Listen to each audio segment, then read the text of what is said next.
Haryana staff selection commission Haryana में युवा बेरोजगारों को रोजगार देने के लिए बनाया हुआ है।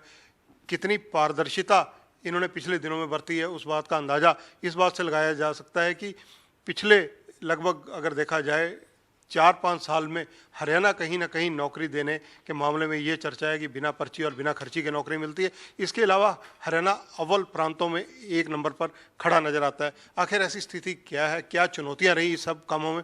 भारत भूषण भारती जो चेयरमैन है कमीशन के, हमारे साथ मौजूद हैं, उनसे बातचीत करेंगे। भारती जी, आपका स्वागत है पंजाब केसरी में।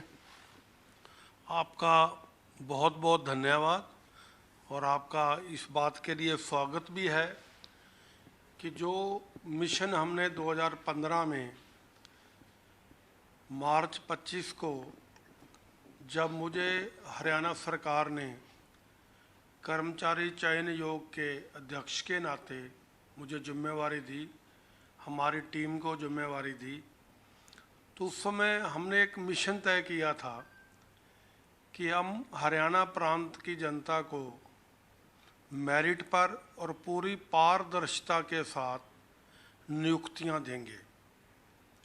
उस विषय पर प्रक्रिया शुरू करने से पहले मैंने पूरे देश के जितने भी राज्य हैं और केंद्र सरकार के जितने भी चयन आयोग हैं या एजेंसीज हैं, उनकी सारी प्रक्रिया को हमने देखा, समझा और उनका जो है कंपैरेटिव स्टडी भी की। कंपैरेटिव स्टडी करने के बाद अपने हरियाणा प्रांत के अंदर जो हमारे सामने चैलेंजेस थे, वो मुख्य तौर पर 3 प्रकार का चैलेंज हमारे सामने था। सबसे पहला चैलेंज क्या था कि हमारा जो भर्ती प्रक्रिया थी सारी की सारी ऑफलाइन थी, कागज़ के द्वारा होती थी, कंप्यूटराइज बेस नहीं था। तो हमने सबसे पहले 2015 में भर्ती क्रिया को 100% कंप्यूटराइज्ड डिजिटल करने का जो है ऐलान किया और 100% आज हमने इसको डिजिटल यानी कि कंप्यूटराइज्ड कर भी दिया है। दूसरा चैलेंज हमारे सामने था इम्पर्सोनेशन, जिसको हम सरल भाषा में कहते हैं कि एक व्यक्ति की जगह दूसरा बैठकर एग्ज़ाम देता है। इस प्रक्रिया जो ये एक प्रकार से गलत धारणा के रूप में हरियाणा में प्रचलित थी, इसको भी हमने एक चैलेंज के रूप में लिया और हमने जो परीक्षा की प्रक्रिया है, एग्जामिनेशन का पूरा जो प्रोसेस है, उसको हमने अल्ट्रा मॉडर्न किया। एग्जामिनेशन सेंटर के अंदर हमने लाइव सीसीटीवी कैमरास की प्रक्रिया शुरू की 2015 में। साथ में जैमर्स लगवाए ईच रूम के अंदर। इसी प्रकार से बायोमेट्रिक, इलेक्ट्रॉनिक बायोमेट्रिक जो होती है, उस प्रक्रिया को किया। क्यूआर कोड को हमने लागू किया और फ्रिस्किंग की जो प्रक्रिया थी कि एग्जामिनेशन सेंटर पर जब कैंडिडेट आएगा तो उसकी अच्छी ढंग से जांच पड़ताल नियमानुसार की जाएगी ताकि वो एग्ज़ाम के अंदर किसी प्रकार की इलेक्ट्रॉनिक डिवाइस लेकर ना जा सके। और इसी के साथ साथ हमने एग्जामिनेशन सेंटर के अंदर जो प्रश्न पत्र, क्वेश्चन बुकलेट होती है और OMR बेस्ड जो उत्तर पुस्तिका होती है, उसको भी हमने एक प्रकार से 100% प्रूफ के साथ किया कि हमने ऐसी प्रक्रिया QR कोड की उसके ऊपर लगाई कि अगर कोई कैंडिडेट एग्ज़ाम में बैठता है और वो उस शीट के ऊपर, आंसर शीट के ऊपर अपना रोल नंबर भी नहीं लिखता, नाम भी नहीं लिखता, या 2 कैंडिडेट एक दूसरे का नाम उसके ऊपर रोल नंबर लिख देते हैं योजना के तहत, तो हमारा जो स्कैनर है, जो हमारी टेक्नोलॉजी है, हमने ऐसा सॉफ्टवेयर डेवलप किया कि तुरंत जब OMR शीट को हम स्कैन करते हैं तो वो हमें बता देता है अपने सिस्टम से, टेक्निक से कि ये OMR शीट फलाने कैंडिडेट की है, फलाने रोल नंबर की है, तो एक प्रकार से जो इम्पर्सोनेशन का सिस्टम एक प्रकार से हरियाणा प्रांत में 2015 तक चालू था, उसको हमने 100% रोकने का, ख़त्म करने का एक अच्छा प्रयास किया, जिसमें हरियाणा की जनता ने हमारा, विशेष तौर पर हमारे बच्चे और बच्चियों ने जो एग्जामिनेशन देने के लिए आए, उन्होंने बड़ा सहयोग किया। दूसरा विषय था हमारा ट्रांसपेरेंसी और मेरिट। मेरिट के आधार पर नौकरी देनी है और पूरी पारदर्शिता से देनी है। पारदर्शिता से हमारा अभिप्राय ये था कि जो भी उम्मीदवार, जैसे हम एडवर्टाइजमेंट करते हैं, तो वो जो उम्मीदवार है अपने घर से ही उस एप्लीकेशन को कंप्यूटर के द्वारा अपने घर के कंप्यूटर से या अपने आस पड़ोस नज़दीक मार्केट में जाकर किसी भी कंप्यूटर सेंटर से उस एप्लीकेशन को आसानी से ऑनलाइन भर सके। ये बहुत बड़ा हमारे सामने चैलेंज था, क्योंकि पहली बार हमने इसको डिजिटल हरियाणा का सपना जो माननीय मुख्यमंत्री जी ने और माननीय प्रधानमंत्री जी ने पूरे देश को बनाने का किया था, तो ये हमने हरियाणा प्रांत में 2015 अप्रैल में ही एक प्रकार से लागू करने का प्रयास किया। और आज मैं ये बात दावे से कह सकता हूँ कि हमारी चयन प्रक्रिया हरियाणा कर्मचारी चयन आयोग की 100% ऑनलाइन है, कंप्यूटराइज्ड है और मेरिट पर आधारित है। इसके ही साथ साथ हमने जहाँ एग्जामिनेशन सेंटर्स के अंदर स्ट्रेंथन किया टेक्नोलॉजी के द्वारा कि कोई भी असामाजिक तत्व किसी भी प्रकार की नकल या माल प्रैक्टिस ना कर सके, उसके हमने पुख्ता प्रबंध किए हैं। दूसरी तरफ जो उम्मीदवार नौकरी के लिए अप्लाई करते हैं, तो जब हमारा एग्ज़ाम हो जाता है, एग्ज़ाम होने के बाद हम आंसर की जो है अपनी वेबसाइट के ऊपर डालते हैं और कैंडिडेट्स को, उम्मीदवारों को कहते हैं अगर आपको इसके बारे में कोई एतराज़ है तो वो अपना इसके ऊपर दे सकते हैं। वो भी अब हमने 100% कंप्यूटराइज्ड कर दिया है। हमने उसके लिए अपना ही सॉफ्टवेयर डेवलप किया है और हमारी वेबसाइट पर HSSC की उपलब्ध है। घर से ही कैंडिडेट जो है अब ऑब्जेक्शन फाइल करता है। इसी प्रकार से पूरा रिजल्ट निकलने तक, एप्लीकेशन भरने से लेकर पूरा रिजल्ट फाइनल निकलने से ज्वाइनिंग तक, अगर किसी भी उम्मीदवार को इस भर्ती प्रक्रिया के बारे में कोई कठिनाई आती है या कोई दिक्कत आती है, तो वो हमारे समाधान पोर्टल पर जाकर ऑनलाइन अपने घर से ही, अपने कंप्यूटर से ही अपनी वो शिकायत या किसी प्रकार का जो उसका कोई अधिकार बनता है उसकी बात करता है, तो वो अपने घर से ही दे सकता है।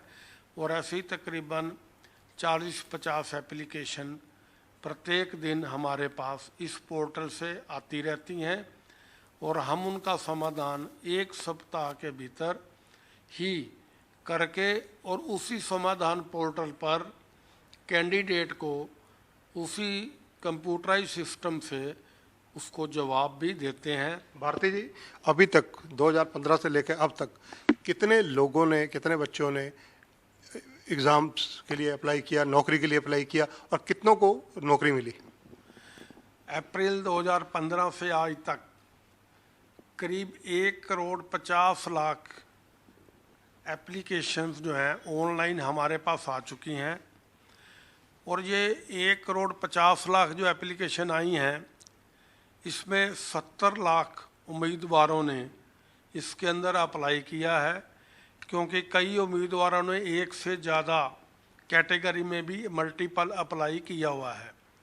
अभी तक अप्रैल 2015 से लेकर आज तक 1,00,000 262 कैटेगरीज यानी पोस्ट्स के लिए हमने विज्ञापन जारी किया है, जिसमें से 76,897 लोगों को, कैंडिडेट्स को हमने रिकमेंड करके हरियाणा सरकार के विभिन्न विभागों को भेज दिया है।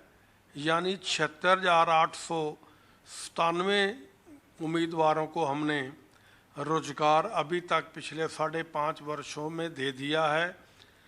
बाकी जो 23,000 के करीब हमारी की हुई एडवर्टाइजमेंट के अंदर बाकी है, वो हमारी प्रक्रिया पूरी की पूरी पाइपलाइन में है। हमने अप्रैल, मई और जून 3 महीने 2020 में जो थे, इनका रिटर्न एग्जामिनेशन का हमने शेड्यूल डाला था, मगर कोविड की वजह से वो एग्ज़ाम हम नहीं करवा सके। और अब ये बकाया जो हमारी तकरीबन 23,000 भर्तियां हैं, इनको हम नवंबर, दिसंबर, जनवरी, फरवरी यानी 31 मार्च 2021 तक इन सभी को जो है पूरा करने का हमारा प्रयास है। भारत सरकार और हरियाणा सरकार से जैसे ही हमें कोविड से संबंधित दिशा निर्देश, SOP जो भी हमारे पास आएगी, उसके अकॉर्डिंगली शीघ्र अतिशीघ्र हम सभी इन भर्तियों का एग्ज़ाम करवाने की कोशिश करेंगे, जिनमें पुलिस की, स्वास्थ्य विभाग की, पटवारी की, ग्राम सचिव आदि की कैटेगरी की भर्तियां अभी 23,000 में बकाया हैं। कुछ 1,068 के करीब हमारी भर्तियां ऐसी हैं जो माननीय Punjab and Haryana high court के अंदर किसी न किसी कारण से लंबित हैं। तो हमारा प्रयास ये भी है कि दिसंबर 2020 में 31 दिसंबर तक हमारा प्रयास है कि उनके भी रिजल्ट जो है कानूनी कार्रवाई के द्वारा नियमानुसार करते हुए उनके अंदर जो स्टे की प्रक्रिया लगी हुई है उनको हटवाकर उन भर्तियों को भी हम पूरा करने का प्रयास करेंगे। भारती जी, मनोहर लाल जी चीफ मिनिस्टर है, हरियाणा के पार्ट 2 गवर्नमेंट चल रही है, उनकी गठबंधन सरकार है। इस 1 साल के कार्यकाल में अब तक कितनी नई भर्तियां हुई, कितनी पेंडिंग है, और नई भर्तियां जो अब आप करने जा रहे हैं, कितने डिपार्टमेंटों ने आपको लिखकर भेजा है, कितने स्थान रिक्त है? अक्टूबर 2019 से लेकर इस अक्टूबर 2020 तक तकरीबन हमने 12,000 कर्मचारियों की भर्ती की है इस वर्ष में, जब से सरकार का दूसरा कार्यकाल शुरू हुआ है। अभी हमारे पास 15,000 नई भर्तियां करने के लिए सरकार के विभिन्न विभागों से रिक्विजिशन प्राप्त हुई है, जिसमें शिक्षा विभाग, स्वास्थ्य विभाग, पुलिस विभाग, एग्रीकल्चर विभाग और अन्य विभागों से भी हमारे पास रिक्विजिशन डिमांड आई है। और ये जो 15,000 की डिमांड आई है, ये भी हम जो है अब 10 नवंबर के बाद इनकी जो है नई एडवर्टाइजमेंट जो है शीघ्र ही जारी करने वाले हैं। और अभी हरियाणा सरकार के माननीय मुख्यमंत्री जी ने 2 दिन पहले ही घोषणा की है कि हम 1 लाख भर्तियां अगले 4 वर्ष में और करेंगे। तो जैसे ही हरियाणा सरकार के विभिन्न विभागों द्वारा नई भर्ती करने का मांग पत्र हमारे पास आएगा, तो शीघ्र अतिशीघ्र मेरिट पर और पूरी पारदर्शिता के साथ हम उनको करने का प्रयास करेंगे। लिखित परीक्षा का पैटर्न जब हरियाणा में अपनाया गया तो चुनौती भी था, क्या ये पूर्णतः सफल रहा अब तक? रिटर्न एग्जामिनेशन का, जैसे मैंने पहले भी आपके सामने ये विषय रखा डिटेल में, कि हमारे सामने एक बहुत बड़ा चैलेंज था। चैलेंज 2 प्रकार से था। एक तो था इम्पर्सोनेशन का, कि एक की जगह दूसरे कैंडिडेट का बैठना 2015 के समय, और दूसरा हमारे सामने चैलेंज था अनफेयर मीन्स का, जिससे हम नकल, चीटिंग वगैरह भी बोल देते हैं। तो हमने इन दोनों चीज़ों के ऊपर जो है कंट्रोल करने में सफलता हासिल की है, और ये सफलता हमें हरियाणा की जनता के सहयोग से ही प्राप्त हुई है।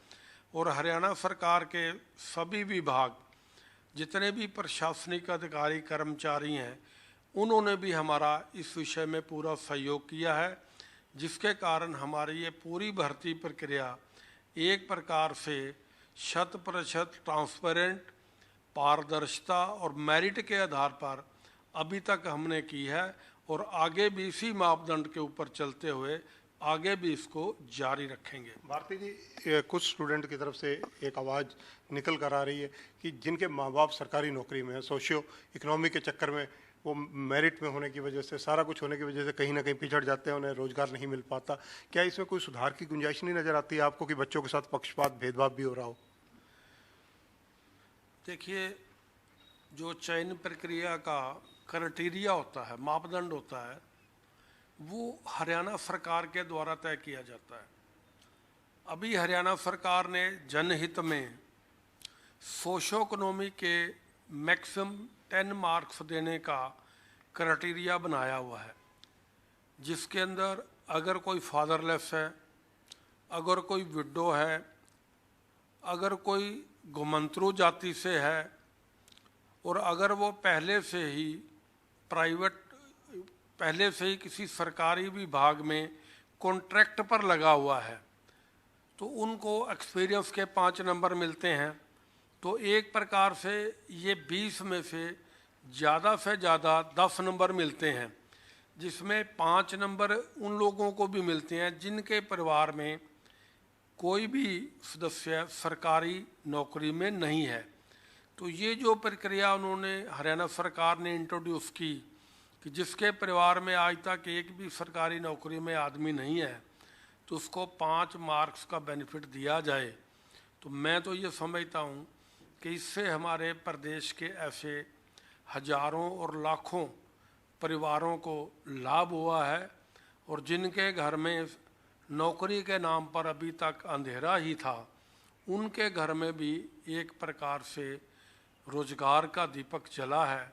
और ये एक जो प्रयास है, मेरे मुताबिक जो है हरियाणा सरकार का बहुत ही प्रशंसनीय प्रयास है। एक चीज़ और भारती जी, जो हरियाणा सर्विस सिलेक्शन कमीशन है, इसके बारे में स्टूडेंट्स को एक और जो एग्ज़ाम दे चुके हैं उनसे हमारी चर्चा होती रहती है। उनकी एक शिकायत आई है, वो ये है कि जिस प्रकार से जो सिलेबस है वो कोई नियमित सिलेबस भी नहीं है और कई बार आउट ऑफ सिलेबस बहुत से क्वेश्चन आते हैं, वो आपके लिए भी चुनौती बनते हैं। कहीं ना कहीं उन्हीं को लेकर मामले हाई कोर्ट तक जाते हैं। हरियाणा कर्मचारी चयन आयोग के नाते हमारी सारी पूरी की पूरी चयन प्रक्रिया में हमारा प्रयास ये रहता है कि जो सरकार के विभिन्न विभागों से हमारे पास मांग पत्र आता है उसके अंदर क्वालिफिकेशन लिखी होती है कि इस भर्ती प्रक्रिया में, मान लीजिए क्लर्क की भर्ती करनी है तो उसमें लिखा होता है कि ग्रेजुएट चाहिए कैंडिडेट, तो हम सिलेबस जो है ग्रेजुएशन लेवल का ही देते हैं। ये हमारा जो है 100% यही प्रयास रहता है। परंतु आज शिक्षा का जो है बहुत बड़ा विकास हो चुका है। मैं अपना ही उदाहरण देना चाहता हूँ कि जब मैंने बीए की और मैंने प्रेप के अंदर जो है ट्रिग्नोमेट्री पढ़ी थी, मैथमेटिक्स विद इकोनॉमिक्स में, आज वो ट्रिग्नोमेट्री 5th क्लास के अंदर पढ़ाई जाती है। तो इस नाते से अगर मैं ये बात कहूँ कि ये तो आउट ऑफ सिलेबस है तो ये बात कोई न्याय उचित नहीं है, क्योंकि जो शिक्षा का मापदंड है, सीबीएसई का अलग सिलेबस है, हरियाणा एजुकेशन बोर्ड का जो सिलेबस अलग है और सीबीएसई के भी कई 2-3 प्रकार के ग्रेडेशन में होते हैं सिलेबस। तो हमारा तो एक ही प्रयास रहता है कि जो क्वालिफिकेशन एलिजिबिलिटी में दी गई है एडवर्टाइजमेंट के अंदर, उसी फ्रेमवर्क में रहते हुए उसी सिलेबस और मापदंड के अनुसार ही प्रश्न पत्र जो है बनाया जाए। ये हमारा पूरे का पूरा प्रयास रहता है। भारती जी, इसके अलावा अगर चर्चा की जाए कि हरियाणा के जो युवा बेरोजगार हैं, क्योंकि वो आप पर ही आशावान है कि यही संस्थान एक ऐसा है जहाँ से उनको सरकारी नौकरी की उम्मीद रहती है, हरियाणा के बच्चों को ज़्यादा से ज़्यादा रोजगार मिले। कई स्टेट्स में क्राइटेरियाज भी हैं, हिमाचल में भी इस मामले में कुछ क्राइटेरिया हैं, 60-70% का है कुछ और स्टेटों में। क्या हरियाणा में भी ऐसे प्रोविज़न कभी हो सकते हैं या कोई विचार चल रहा हो? जहाँ तक हरियाणा प्रांत के उम्मीदवारों को टोटल डोकरी में 75% आरक्षण की बात जो आप कर रहे हो, ये एक बहुत ही संवैधानिक मामला है। भारत का जो संविधान है, जहाँ तक मेरी जानकारी है, ऐसा किसी भी प्रदेश को अधिकार नहीं देता कि आप ऐसा इस प्रकार की जो है शर्त लगाकर प्रक्रिया को शुरू कर सकें। तो अभी तक मेरी जानकारी के मुताबिक किसी भी प्रदेश में ऐसा कोई नियम नहीं है, क्योंकि भारत देश हमारा जो है यूनियन ऑफ स्टेट है। तो इसके अंदर जो हमारा फेडरल ढांचा है और कानून के अनुसार आप दूसरे प्रदेश के किसी भी उम्मीदवार को चयन प्रक्रिया में शामिल होने से रोक नहीं सकते, परंतु हर प्रदेश ने अपनी जो स्टेट लैंग्वेज है उसको जो है ना एक प्रकार से कंपलसरी किया हुआ है। उदाहरण के तौर पर हरियाणा में मैट्रिक तक संस्कृत या हिंदी का ज्ञान अनिवार्य है, जिस प्रकार पंजाब में मैट्रिक तक पंजाबी गुरमुखी का ज्ञान अनिवार्य है। तो इस प्रकार की तो बात हर स्टेट ने की हुई है, परंतु ओवरऑल दूसरे स्टेट के लोगों को रोकना कि वो उसमें भाग ही ना ले सकें, अभी तक ऐसा कोई प्रावधान उपलब्ध नहीं है। और वैसे भी ये विषय जो है सरकार का है, क्योंकि क्राइटेरिया जो तय करती है वो हरियाणा सरकार के द्वारा ही किया जाता है। भारती जी, जिस प्रकार से कोरोना के आप चैलेंज की बात कर रहे हैं, निस्संदेह बहुत बड़ी चुनौती, विपदा सारे समूचे राष्ट्र के लिए, इवन वर्ल्ड के लिए रही। बायोमेट्रिक का फार्मूला उन दिनों बंद करना पड़ा, तो क्या फार्मूला उन दिनों चला? कोविड की वजह से वैसे तो हमें एग्ज़ाम जो है करवाए ही नहीं, परंतु माननीय सुप्रीम कोर्ट के एक आदेश से पीटीआई की भर्ती का हमने 23 अगस्त 2020 को एक एग्ज़ाम हमने करवाया था। और उसमें क्योंकि बायोमेट्रिक लेने की एक प्रकार से जो भारत सरकार की नियमावली कोविड में थी, तो बायोमेट्रिक तो हमने नहीं ली, परंतु उसका अल्टरनेटिव जो था फेशियल रिकॉग्निशन का था, जो कि आजकल जो है सभी विश्व के और भारत के जो एयरपोर्ट्स हैं वहाँ पर लागू है। तो हमने एक सबूत के तौर पर, ट्रायल के तौर पर इस एग्ज़ाम के अंदर कुछ एक सेंटर के अंदर हमने उसको लागू किया था और उसके हमें अच्छे परिणाम भी मिले हैं। और आने वाले समय में जब भी एग्ज़ाम होंगे तो फेशियल बायोमेट्रिक रिकॉग्निशन ये एक बहुत ही सुरक्षित और अच्छा जो है एक प्रक्रिया है, जिसके अंदर इम्पर्सोनेशन को 100% हम रोक सकते हैं। और इसीलिए हमने इसको भी जो है आगे से एग्जामिनेशन सेंटर के अंदर लागू करने का निर्णय लिया है। भारती जी, एक चीज़ और, आपने बड़े फेयर एंड क्लियर एग्ज़ाम्स कराने की कोशिश की, 5 साल से लगातार आपके प्रयास सार्थक भी रहे हैं। उस चीज़ का जो देखा जाए तो सरकार की तरफ से भी खूब दावा किया जाता है, लेकिन कहीं ना कहीं आपके प्रयासों में कुछ लोग सेंध लगाने की कोशिश करते हैं, कुछ शरारत करने की कोशिश करते हैं, जिनको समय समय पर, वो आपका सब्जेक्ट नहीं है लेकिन फिर भी क्योंकि विपक्ष भी मुद्दे बनाता है, जैसे कि यहाँ पर कुछ लोग, आपने ही कार्रवाई कराई थी, कुछ लोग पकड़े गए थे जो ऐसी शरारतें कर रहे थे, तो ऐसी चीज़ों को रोकने के लिए क्या कदम उठाए जा रहे हैं? देखिए, हमारा जो देश है लोकतांत्रिक देश है, हर व्यक्ति को अपनी बात कहने की आज़ादी है, उसको कहने से हम नहीं रोक सकते। परंतु हमारी जो चयन प्रक्रिया है हमने खुले मन से उसको लागू किया है और जनता के बीच हमने उनसे सुझाव भी मांगे हैं कि इस पूरी की पूरी जो प्रक्रिया हमारी ट्रांसपेरेंट है, पारदर्शिता से है और मेरिट के आधार पर है। हमारे पास कई उम्मीदवार या आम जनता के प्रतिनिधि अपने सजेशंस भी लेकर आते हैं कि आप इस प्रक्रिया में ये सुधार कीजिए, और हमें अपने इलेक्ट्रॉनिक और प्रिंट मीडिया के द्वारा भी कई अच्छे सुझाव पिछले 5.5 वर्षों में मिले हैं कि आप इसको ऐसे करेंगे तो ये प्रक्रिया और भी पारदर्शिता से चलेगी।